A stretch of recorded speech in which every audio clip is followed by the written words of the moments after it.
আসসালামু আলাইকুম, সবাই কেমন আছেন? ফ্রেন্ডস ফার্মের পক্ষ থেকে আপনাদের সবাইকে স্বাগতম এবং অভিনন্দন। আপনাদের মাঝে আরেকটা ভিডিও নিয়ে আসলাম। এটা হচ্ছে আপনারা অনেকেই কমেন্টের মাধ্যমে আমাদেরকে জানাইছেন যে আপনারা কিভাবে খাবারটা খাওয়ান বা কোন কোন খাবারটা খাওয়ান বা বাচ্চাকে নিয়মিত কোন কোন ওষুধটা খাওয়ান, এটার একটা ভিডিও দিবেন। আর এই জন্য আজকের ভিডিওটা মূলত করা। আর আপনাদেরকে আরেকটা বিষয় আমরা জানাতে চাই, সেটা হচ্ছে আমরা আমাদের হাঁসের বাচ্চার এই যে এইগুলার হচ্ছে আপনার পেটে ফাঁপা ধরছিল বা খাদ্যর হজমটা হয়েছিল না, যার কারণে বাচ্চার পেটের থলিতে আপনার পাথরের মতো খাবারটা শক্ত হয়ে গেছিলো। আপনাদেরকে বলছিলাম যে আদাটা খাওয়ানোর পরে আমরা আপনাদেরকে আপডেটটা জানাবো। আলহামদুলিল্লাহ, এখন আমাদের বাচ্চাটা খুবই ভালো আছে। আদা খাওয়ানোর পরেই আমরা 2-3 ঘন্টা পরে সবগুলো বাচ্চাকে আমরা চেক করে দেখছি, সবগুলো বাচ্চারই হচ্ছে একদম ওই ইয়াটা নিমিষ হয়ে গেছে, মানে মিশে গেছে আর কি। তারপরে আমরা ওষুধটা খাওয়াবো, অ্যান্টাসিড প্লাস আছে আর একটা লিকুইড আছে, ওইটা খাওয়াবো। সকালে দেখবো যে আলহামদুলিল্লাহ A to Z ক্লিয়ার হয়ে গেছে। আর এই যে আমরা খাবারটা মূলত আপনার পানা দেই, পানার সাথে আপনার ফিড দেই, আর হচ্ছে ধান দেই পর্যাপ্ত পরিমাণ, আর হচ্ছে আপনার ভুট্টা ভাঙানো দেই। এগুলা দিয়ে মিক্স করে আমরা খাবারটা তৈরি করি।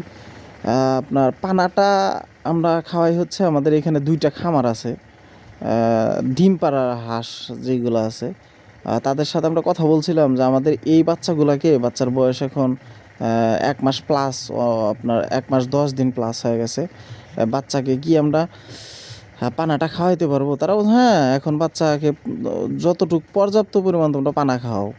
মানে তাদের থেকে পরামর্শ নিয়ে আমরা হচ্ছে পানাটা খাওয়াইতেছি। তারপরে আপনারা বলছিলেন যে আপনাদের খাবারের একটা ভিডিও দিতে, কি কি খাবার খায়, এই জন্য ভিডিওটা আজকে মূলত করা। এই যে এইভাবে আমরা খাবারটা তৈরি করি। আর হচ্ছে ওষুধের বিষয়টাতে আসি, আমরা নিয়মিত লাইসোবিট আর হচ্ছে নাপাটা, এটা একবেলা করে খাওয়াই। মানে নাপাটা আমরা একবেলা খাওয়াই, লাইসোবিটটা একবেলা খাওয়াই। মাঝে মাঝে হচ্ছে আপনার ফ্র্যাসি 12 আছে, এটা দেওয়া হয়। আবার থায়াবিনটা এখন খাওয়াইতেছি, কারণ বাচ্চা কিছুদিন আগেও আমাদের বাচ্চাগুলো পায়ে শক্তি পাইতো না, যার কারণে আপনাদেরকে বলছি যে আমরা নিয়মিতই থায়াবিনটা দিচ্ছি বাচ্চাকে। হ্যাঁ, এখন অবশ্য কালকে থেকে থায়াবিনটা অফ করে দেওয়া হয়েছে, কিন্তু এতদিন নিয়মিতই চলতো, মানে 3 বেলায় চলতো। কালকে থেকে হচ্ছে একবেলা দেওয়া হচ্ছে, মানে এখন হচ্ছে মূলত থায়াবিনটা একবেলা দেওয়া হচ্ছে, নাপাটা আর হচ্ছে ইয়াটা লাইসোবিটটা একবেলা করে দেওয়া হচ্ছে। বুঝতে পারছেন? এগুলো হচ্ছে নিয়মিত ওষুধ আমাদের এখন। যদি আমাদের এইখানে কোনো ভুল ভ্রান্তি হয়ে থাকে, মানে খাবারের পরিবেশনটা যদি ভুল হয়ে থাকে, আপনারা অবশ্যই আমাদেরকে বলবেন যে এটা আপনাদের ঠিক না, এর থেকে বেটার কিছু করেন, বা কোনগুলা করলে ভালো হবে আমাদেরকে একটু কমেন্টের মাধ্যমে জানাবেন। কারণ আপনারা যে ভালো ভালো যেগুলা কমেন্ট করেন, ওইগুলো আমরা মেনে মানার চেষ্টা করি।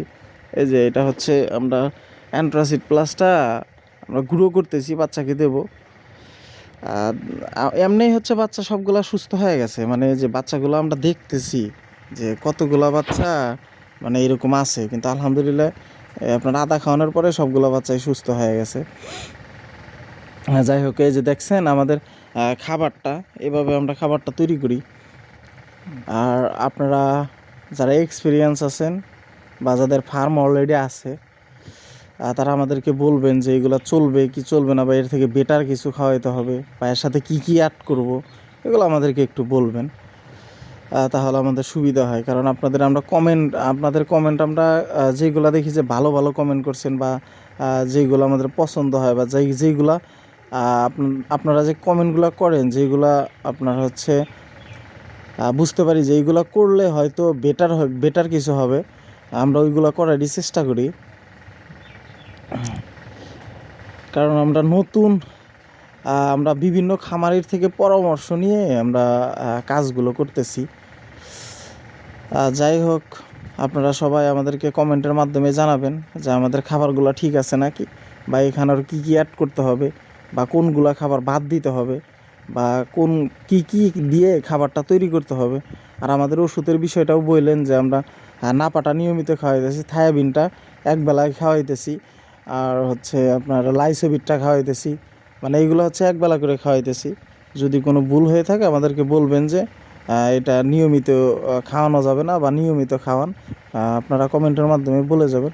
আর দেখেন বাচ্চাকে দেওয়ার পরে এগুলো হচ্ছে বাচ্চা পর্যাপ্ত পরিমাণ খায় আর কি। আর আমরা বাচ্চাকে এইগুলো পর্যাপ্ত পরিমাণেই দিই। এইগুলা দিলে এগুলো আর হচ্ছে থলির ভিতরে আটকে থাকে না, মানে পানীয় জিনিস তো এগুলা আপনার বের হয়ে যায় আর কি, খাবার পরপরই এগুলো বের হয়ে যায়, যার কারণে দেইও পর্যাপ্ত পরিমাণে দিই। বাচ্চার গ্রোথটা আপনার হয়েছে, কিন্তু বাচ্চার যদি এখন হচ্ছে আপনার পাখাটা বড় বড় হয়ে যায়, তাই বুড়া বুড়া হাঁসের মতো দেখা যাবে বাচ্চাকে, মানে মাংসটা পর্যাপ্ত পরিমাণে হয়েছে।